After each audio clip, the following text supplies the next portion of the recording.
একজন সাবেক রাষ্ট্রপতি বিমানবন্দর দিয়ে চলে গিয়েছে দেশ ছেড়ে। আহ, যেভাবে চলে গিয়েছে সেটিকে যদি আমরা মিলাই তাহলে দেখব যে 5ই আগস্ট আরেকজন দেশ ছেড়ে পালিয়ে গেছে। ইনিও অনেকটা সেভাবেই পালিয়ে গিয়েছেন, কিন্তু এখন বলা হচ্ছে যে অন্তর্বর্তীকালীন সরকার নাকি তার এই দেশ ত্যাগের ব্যাপারে কিছুই জানে না। ঘটনাটি গতকাল, এবং গতকাল থেকে আজকে পর্যন্ত যতজন মানুষের সাথে আমার কথা হয়েছে প্রত্যেকের মনে প্রশ্ন উঠেছে, প্রত্যেকে প্রশ্ন করছে তাহলে অন্তর্বর্তীকালীন সরকার জানেটা কি।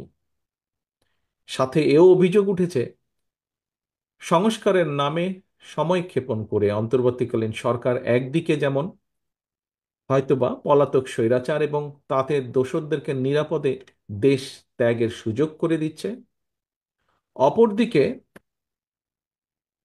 অত্যন্ত সুকৌশলে নানা ইস্যু সৃষ্টি করে স্বৈরাচার বা ফ্যাসিবাদে বিরোধী যে রাজনৈতিক দলগুলো আমরা যারা মাঠে ছিলাম সেই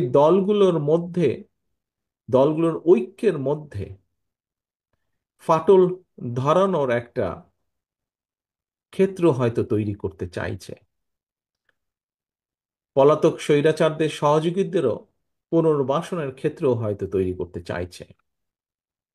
প্রিয় উপস্থিতিবৃন্দ, এই বিষয়গুলো ঘুরে ফিরে মানুষের মনে প্রশ্ন তৈরি করছে।